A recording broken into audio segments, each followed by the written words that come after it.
If I can do this, you can do this too. Yes. Yes. Absolutely. I think my biggest piece of maybe advice for others is start smaller than you actually think, and don't try to build the whole thing in one go, and just start. Jocelyn was gifted 3 chickens. She had nowhere to put them, raccoons in the neighborhood, and no coop she could buy anywhere. So she looked up how to build one, and the plans were not perfect. They were too complicated, and she gave up on the plans. So instead of buying, she thought maybe I can build it. She found the tutorials complicated and out of the blue decided to build an app that solves her own problems and helps her chickens out. And that is how Jocelyn's app building story started. Her first submission to the App Store got rejected. She fixed it in 15 minutes and resubmitted it, and 3 days later, Bildara was live on the App Store. So a little bit about me. I am pretty much a SEO strategist by day. I just actually made the jump from in-house to at a SaaS company Mm. over to agency life. And outside of that, I've been kind of diving headfirst into, building stuff with AI. I think as we all have been. And then, I'm also kind of like the person who kind of usually has ideas, but like I have so many ideas, and then I get stuck, right? Yeah. But I have zero coding background, and vibe coding kind of changed the whole game for me. Honestly, I've been playing around for so long now, a few years now, and the things that have come out of it are pretty unique. So. Yeah, I can't wait to hear more. Um, Maybe we start with you mentioned Bildara. Mhm. So that has a little unique starting story. So how did it even start? It was a quite a journey before it even became an app. There was a problem that you had to Yes. solve. Yes, it definitely came from frustration. I was trying to build something, which I have a kind of a unique story for it, maybe. I had just been gifted some chickens. um, and I haven't owned chickens since I was a young girl living in the countryside. So, living in city life is a little different because now you have to make sure they're housed properly. And we also have raccoons that love to try to get to our precious chickens. And so I have these 3 hens, but I have no home for them. So immediately I go into survival mode with I need them to survive. Yeah.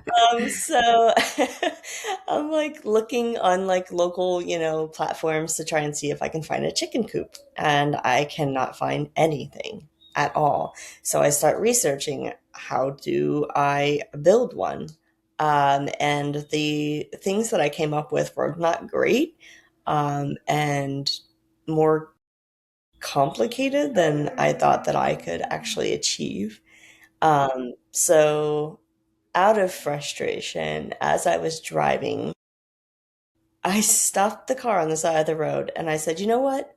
Why don't I create an app or something that can solve my own problem? And so I went home about an hour later and I started going crazy on Replit. And Replit is like kind of like my vibe coding prince, so to speak. That is the one place I love to go, to get all my ideas out and be like, help me. I need this to come out of thin air. No. So yeah, Bildara actually was born, and it went from like a kind of like a vague idea to like I I have no clue what materials I needed. I didn't know measurements for sure. Um, and then even if I were to do it myself, who knows if it's going to turn out great. So, um, my thought process for Bildara was actually what if I could just snap a photo of my ideal um, chicken coop that fits three hens comfortably. And then, materials appear, measurements, a shopping list, safety notes of all things, because I'm a ditz. Um, and then giving me like step by step instructions. So like that's Bildara. Like it's your build plan essentially from just a single or up to four photos. Yeah. So yeah. And it's a quite a journey from thinking like, oh, I'm going to DIY to like, I'm going to build an app. I love it. Did you initially like, you said you wanted to build an app, but was it like a mobile app or just, how did you come up? Because it's in the iOS App Store right now. It is in the App Store. I had no clue that I would actually end up, launching it in the App Store. I couldn't even fathom how that was possible for me. But the more that I, kept building, the more like Replit was like, hey, if you really want to turn this into like an app that people can purchase, or utilize, here are one, two, three steps, to do. And so I was like, wait, what? That's a possibility for me? Yeah. Like I know you can make a website. I've made a few websites with you, Replit, Yeah. but wow, this is insane. So how did you, I mean, I'm sure Replit helped you to figure how to build an app, but app building has quite a lot of different things. You need to think about different screens and buttons and functionality and features. How did you tackle that? Right. So, like, I have a little bit of a background because I work in SEO about, and from managing a website previously, I kind of have a small education around like things that, ought to be on a website. Right. So, translating that into kind of like, okay, I would like to perhaps have this feature or this feature, and then simply asking the Replit agent, like, what do I need to do in order to have this feature?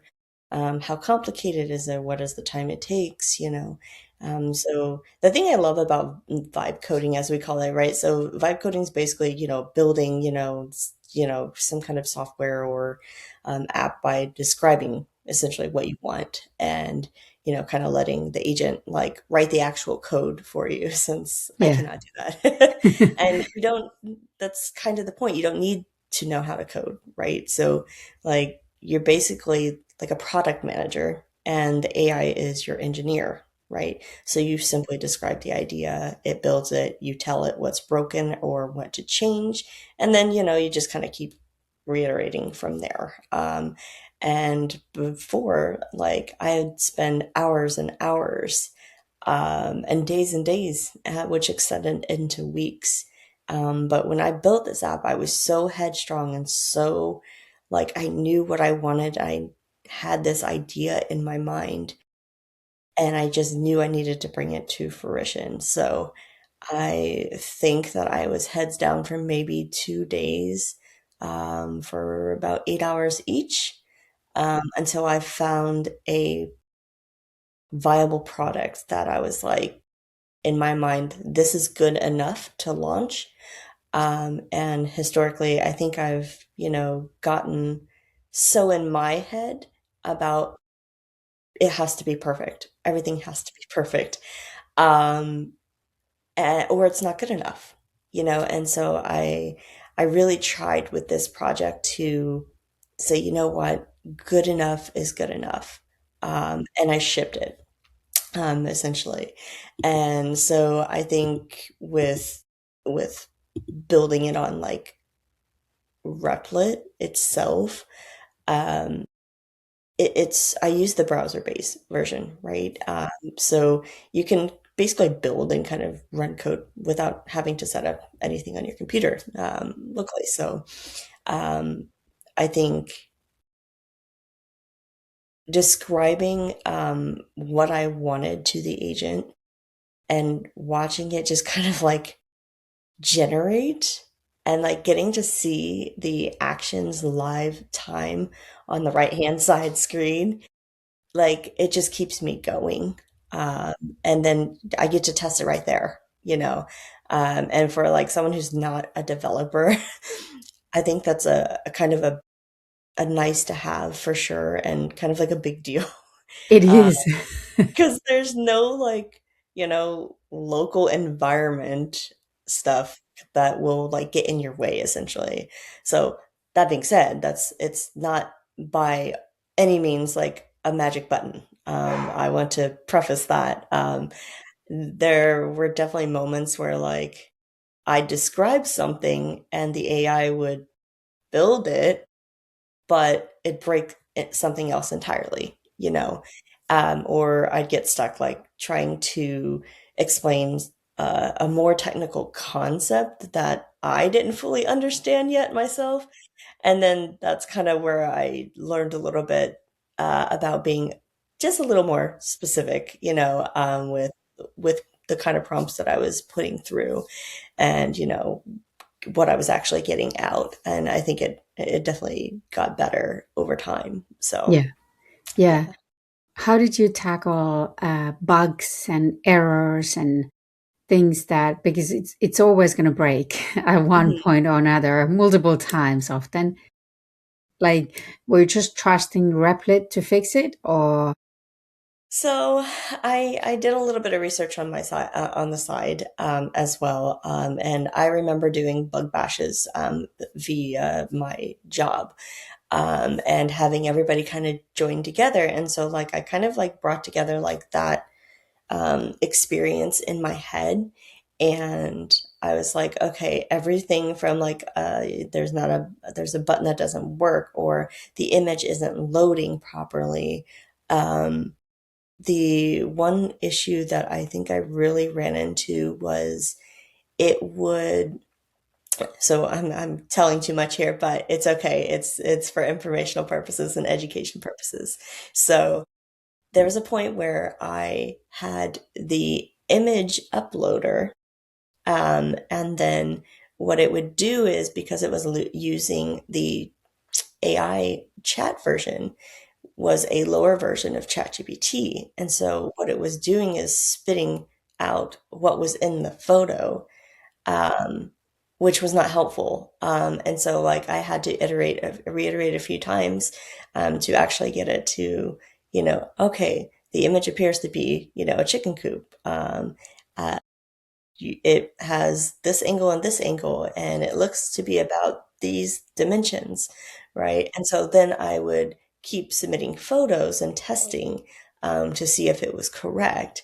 And I would measure the items out, or I would get the specs from online that like I just kind of generated from another chat AI, what the specs were.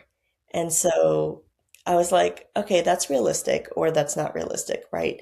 And so making sure that it's realistic, making sure that it understands like the ask is like an entirely different thing, because you're relying upon a chat GPT version, and hopefully, you can instruct the dev agent to actually pull in a higher performing one.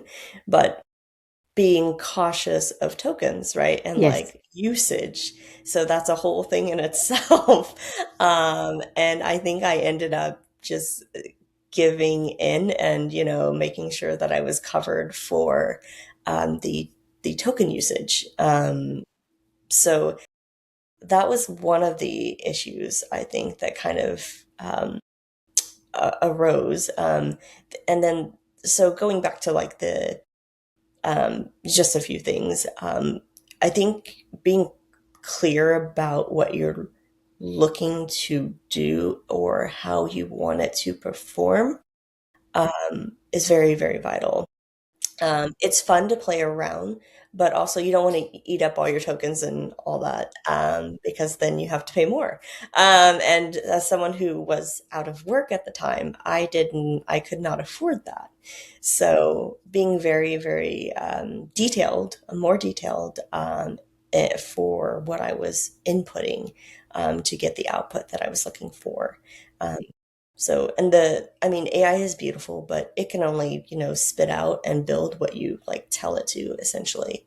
Um, if your idea is like not clear, I would say, then your output's going to be, they say garbage in, garbage out, right? So, Yeah, yeah, um, yeah, so 100%.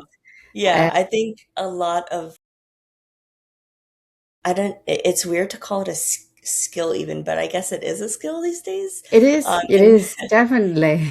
yeah, and vibe coding, I think, is actually like more about the product thinking, right? And Yeah, knowing yeah, what you want before you start. And I think one of the hard lessons that I learned with Bildara is ship small yes, and keep iterating.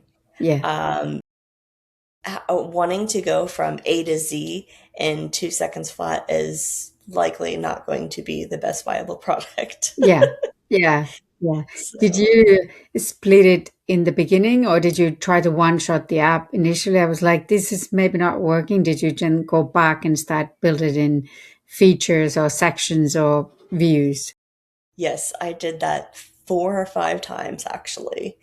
Um, and the first time I was just like, yeah, I want this app and I want it to do this. And it's simple. Like I'm trying to keep the user interface like so simple in my mind that I'm like, there's a place for a photo upload. And then you spit out these 4 or 5 things and put them into tabs so that way end users can actually choose what they want to look at on the screen. And so my problem at first is I just wanted to like get the thing done, the biggest thing done, and then I wanted that to be that. I'm Yeah, like, okay, I just need to build this chicken coop and I need to do it yeah, now. But I think I learned to kind of like, do small bits, and then keep updating, keep, translating things into actionable things for the AI. Um, I didn't want it to be like a barrier for myself, because, like I said, I was very heads down with this. Um, yeah, and I would encourage people not to get into the trap of it has to be done right now, and I want this big, beautiful product in front of me in 2 iterations. yeah, Likely not going to happen, and if it does happen, it will not perform the way that you are hoping or expecting. You have to bring your dreams to life yeah, through the AI. So, yeah. Do you have in your app backend? Do you have database where you store the images, or is it like you're not even storing them, or do you have things like that?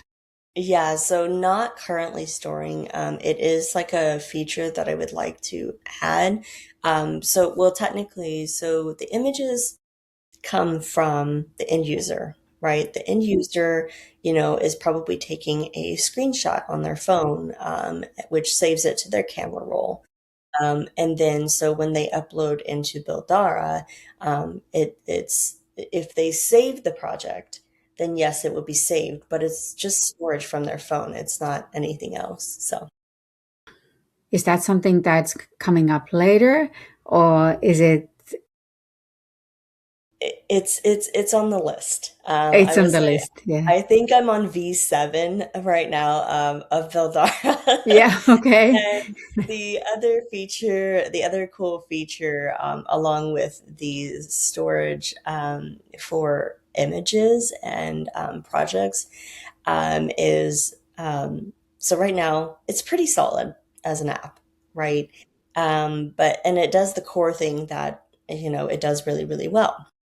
But my vision is actually to keep making it like a go-to tool for like anyone who wants to build something, any DIY projects, that you're like, oh, I have a broken dresser that I've been looking at for 8 months, Yeah, and I don't know how to fix it, or I just don't have the supplies or tools.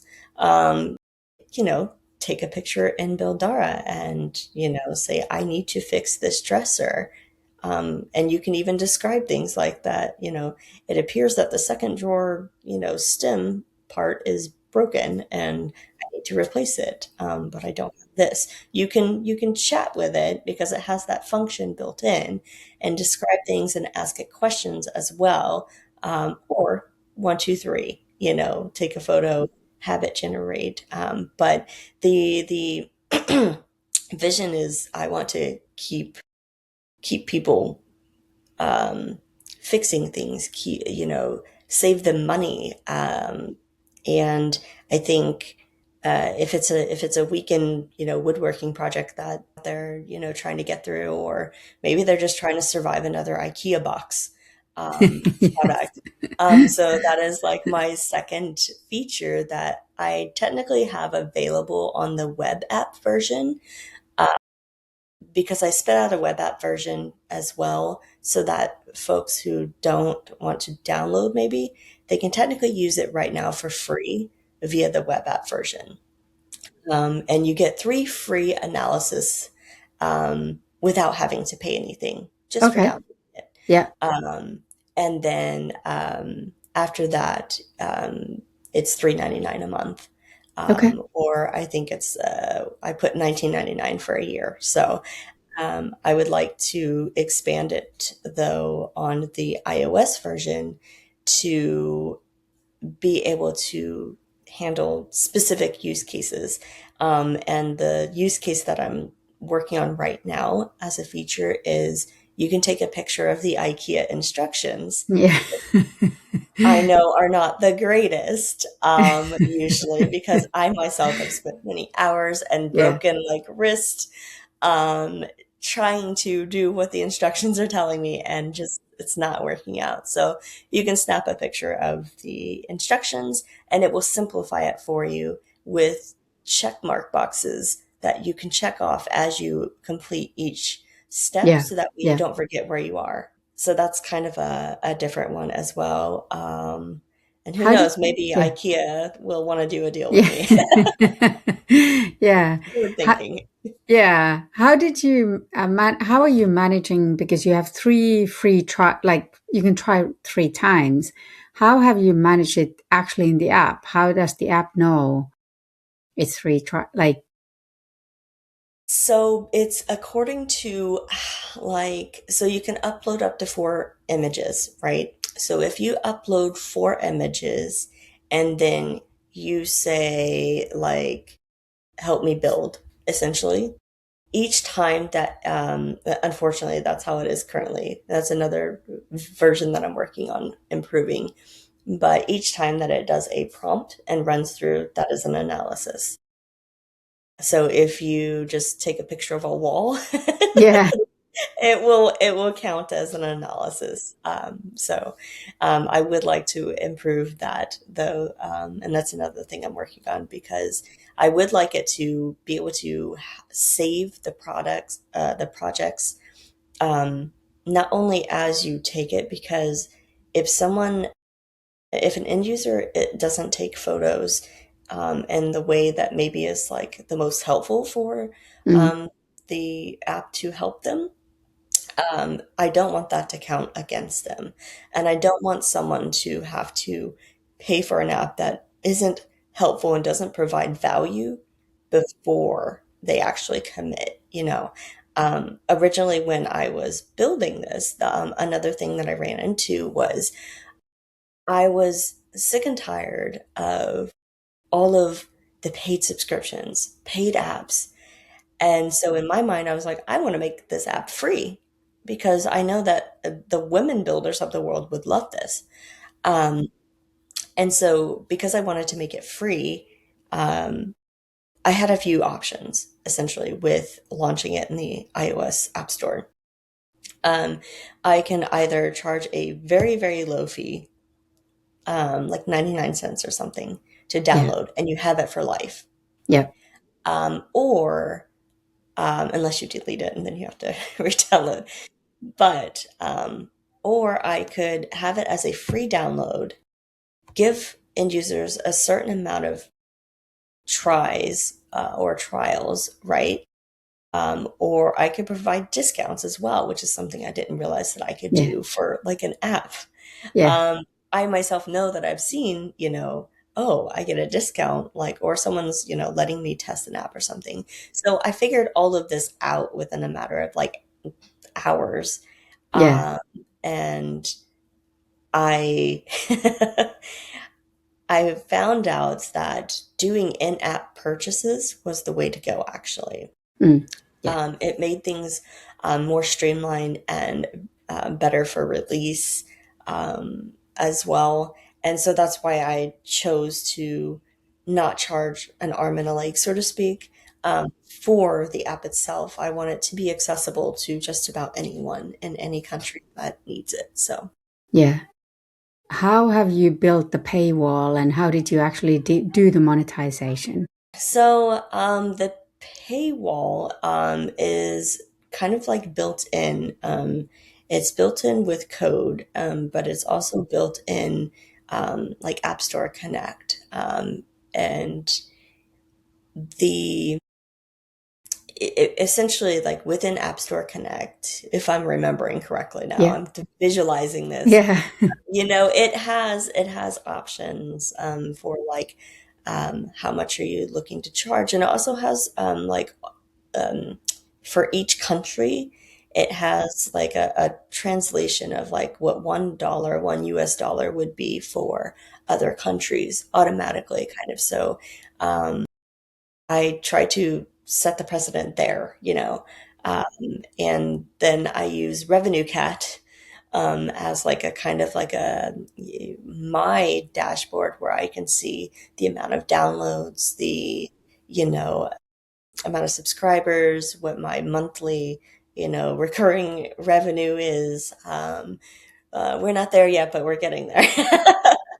And so I think the actually toughest part for me in this is because I live in a marketing life, as a day job, it's like really hard to come home, so to speak, and do that for myself. Yeah.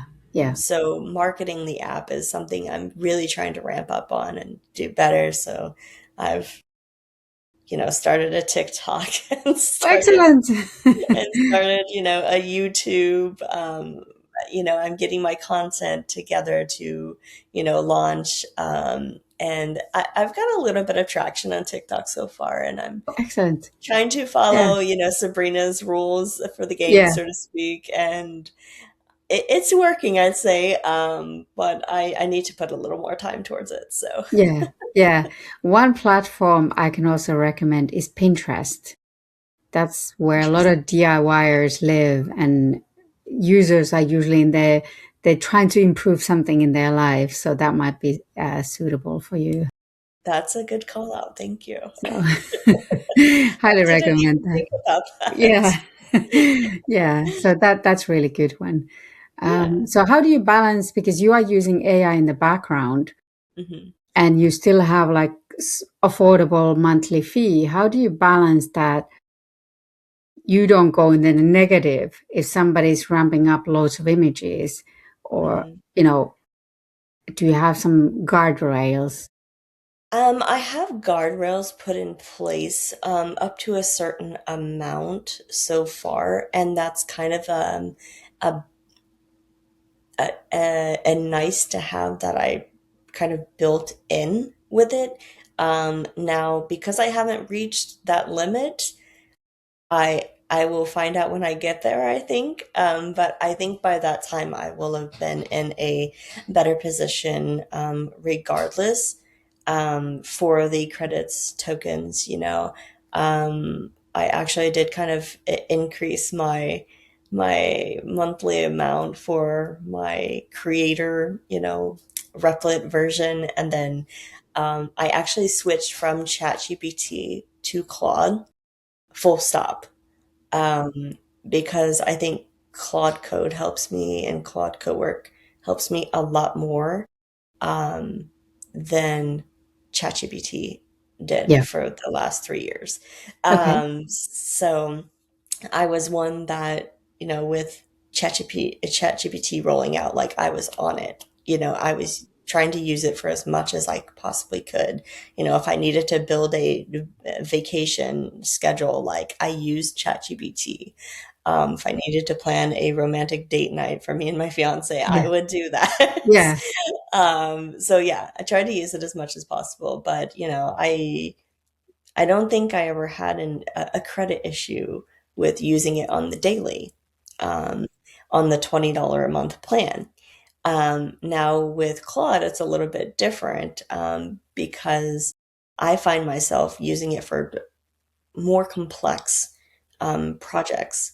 And so, depending on the prompt that I ask it, or input, it may take more tokens, kind of like Replit does as well. So if it works for longer than 10 seconds, you're going to see that reflect on your token count and your credit count. So um, if you ask it things, prompt it in a way that it can actually get things done faster or in a more efficient way for you, then it will automatically do that from what I've found, and Mm. it eats up less credits. Yeah. Yeah.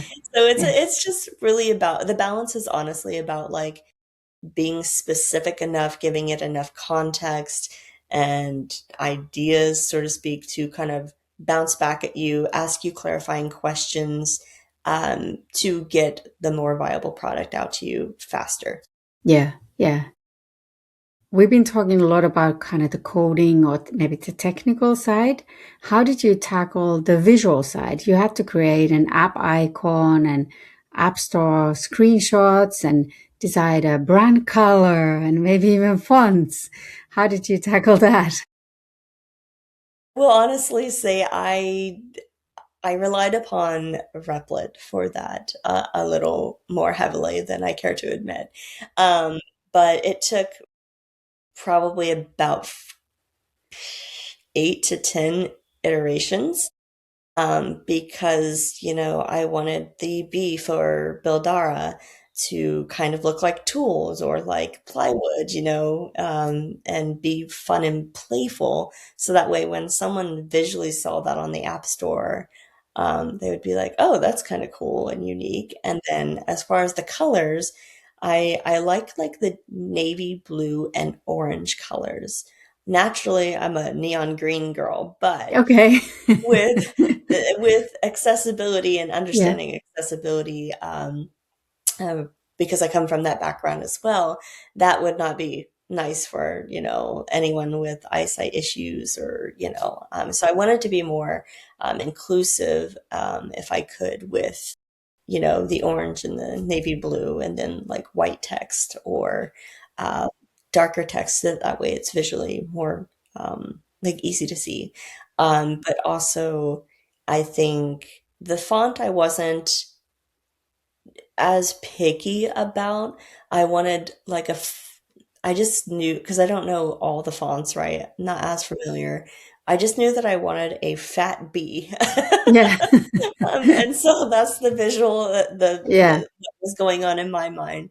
So it went through like 3 iterations for that until it landed on one that I was like, okay, that's it. I like Yeah. it. Yeah. Um, and then I think I just kept the color scheme the same, the palette, throughout the app itself.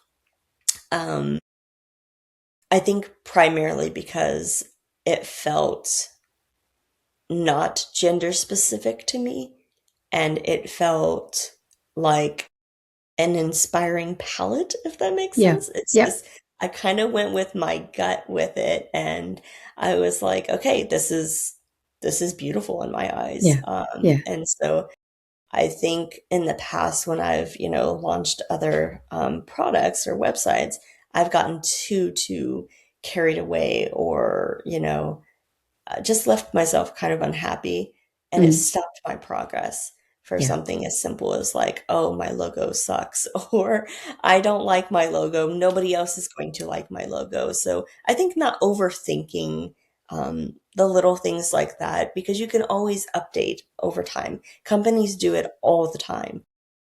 What their logo was 10 years ago is likely not what their logo is today. It doesn't look the same. So it's okay to change and to upgrade over time. So I would encourage folks to kind of take on that mindset as well. Yeah, you said it was like, if I can do this, you can do this too. Yes. Yes. Absolutely. I think my biggest piece of maybe advice for others is start smaller than you actually think, and don't try to build the whole thing in one go, and just start. Yeah, Just start playing around with it. I Before I started, I had all these, misconceptions in my own head for no reason, and I sat forever on these ideas that were in my head because I didn't feel good enough. I didn't feel technical enough. Who would care about my little app, yeah, or my website? Who cares, But also at the same time, who cares? Like, you have something that you want to do, just do it, just get started. Um, because otherwise you might sit for a year on it and then somebody else has done something. You're like, I could have done that. yeah, It was that easy. I could have. yeah, Vibe coding has changed the game for me, and I know for many others because it's set the bar lower. The bar to entry yes, is at the floor, and yeah, anyone can do it now. yeah, Um, so I think, you don't have to have a specific set of skills. You just have to have a curiosity, I think. yeah, absolutely. And I totally agree that the best first app is the smallest problem, even if it's mundane problem that you can try to fix with an app. And then just see how you could fix it, because the building process, like there's no course, or like it's hard to put in a course format, because you just have to go through the process and realize what you don't know and what you still need to learn, and then just move on to the next thing and the next thing and ship fast as Mhm. soon as it hits like reasonably usable app. Just put it out there and put it on the hands of a user and see what happens. Right, right. Agreed. And even with shipping like an iOS app, when you submit to like App Store Connect, for example, like you have to provide screenshots and workflows essentially to show that the app actually works and produces something, but also they have developers and stuff that test on their end. And if like the first time, I think the first iteration I got rejected within a Hmm. day, Yep. and so they gave the reason why, and I just simply fixed that thing. And then I said, okay, well, here you go. Yeah. Take it back again and take another look Yeah. because it's fixed, you know? Yeah. I think I did that within like 15 minutes because I was like, Yeah. no, no, no, no. My dreams have to come true with this. And so I resubmitted it back and it got approved. And like my approval timeline, I think, was 3 days essentially from submission to, and I thought it would be weeks. Yeah. Yeah. I submitted it and I was like, okay, like I'll keep an eye on my email. And yeah, I was just fascinated that I was like, wow, I have an iOS app. I have an app on the App Store. What? This is mind-boggling. I'm Yeah. just a little person Yeah. with an idea. Yeah. So it was very exciting.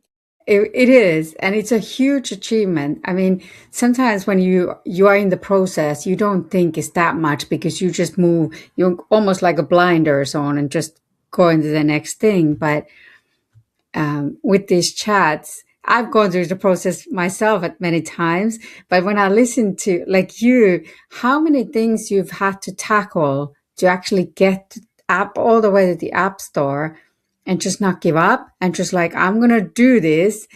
And I think because it's such a process, the feeling you get, the first email you get, it's approved, and you're like, Mhm. whew, how did I do that? It's true. It's true. I think that I was a little bit in disbelief. So I took Yeah, screenshots. I took yeah, screenshots for myself of like my approval email, yeah, and I take screenshots of everything. My camera roll probably has like 100,000 images just screenshots Yeah. that I hardly ever reference, but when I need it, it's there. But yeah, so it it's pretty amazing to me that something like this can happen for me. So I know that if it happened for me, it can happen for anyone. Because I'm not special. I'm just a nobody. Like I have a specific set of skills, but those skills aren't necessarily needed for this, you know. And so I think I just want to encourage others to kind of get on the train and you know build what's been on your brain. Just yeah, build and iterate and have fun with it, because if you're not having fun with it, then it's going to feel more like a chore anyway, and then maybe you won't finish it. So I think that's one of the things that kind of helped me is I had a vision. It's the quickest I think I've ever worked on a project. Okay. um, but that's okay because I can always update. So Yeah. Yeah, exactly. Exactly. Yeah. So what do you think is next for Bildara? What's next for the app? goodness, I think my marketing needs to take a up step. And I think there are a few more iterations that I would like to get to. And, hopefully, something comes from it. Like I said, maybe IKEA will want to work with me. Yeah. Maybe Wayfair will want to work with me. Who knows? I have a specific a vision of what I hope to happen with it. And that vision is just simply that people can use it at their whim. They enjoy it. They think of it as like the best for the DIY best friend in their pocket. Um, and, like I said, I hope it saves them money and time and frustration that I was feeling. So I think what's next is just launching it to the world, and getting the word out there and taking feedback from end users. I am not afraid to add features. I am not afraid to accept criticism of it at all. I welcome it. So Yeah. Have you noticed now that you've built and shipped an app, like are your friends or coworkers or family like, "But should I do yes, that too?" I have a few friends that are like, "Whoa, wait, what?" And I think seeing your name, as the developer is like kind of special in of itself. But I think when I shared the app with a few of my family members and a few of my friends, and they're like, "Wait, what happened? Like, when did you do this? How did you do this?" And I didn't give my secret away at first, but then I realized, I'm not someone to gatekeep how I did this, because just because I had to figure it out on my own. I don't want others to have to fight in their minds and like waste time, so to speak, precious time, when they could take some advice from me, get going on it, and then themselves produce something that they're really excited about. The greatest businesses of all time, in this world that have stuck around for a very long time, started from somebody's idea. We think about Facebook or Meta, where, or Google. Like, where did these ideas start? In someone's garage, and like while someone was taking a walk in nature, like. And so I think people have ideas, and the world needs to see those ideas come to life. Yeah. So And yeah, and I really like now that with vibe coding, the people who weren't able to create those ideas, actually make them something real, they can now experiment. And what I found that if you do that one app, it's like your brain goes like, "Oh, I just did an app. Like, what else can I fix?" And the list, at least for me, it just like I have such a long list of things I'd like to build. Now that I've my mind going like, oh, I can actually do this. It's completely different starting point now, and I'm just hunting for problems I can fix. Exactly, exactly. I think that's the biggest thing is I had a problem for myself, right? And I said, well, if I have this problem, I know that others have this problem. And then you think back on like, okay, I've built how many things from Wayfair? I've built how many things from IKEA over the years? And man, I wish I had something like this back then, you know?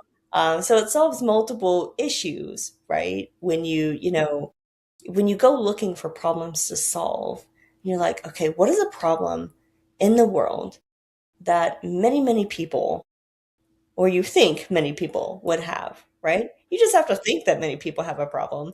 And Yeah, chances are they do because we're all humans, we're complex, but we all deal with the same issues and concerns and worries in the world.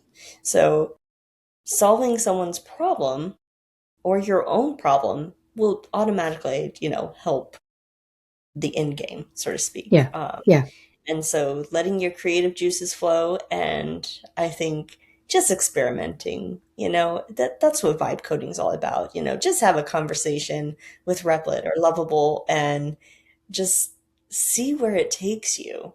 I mean, you might just be amazed at, the things that can come to fruition like instantly almost. yeah. So, yeah. You've had quite a journey from gifted some chickens, and then how are the chickens, by the way?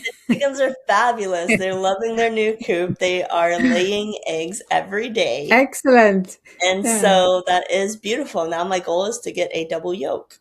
Ah. I can't control that obviously, Yeah, but yeah.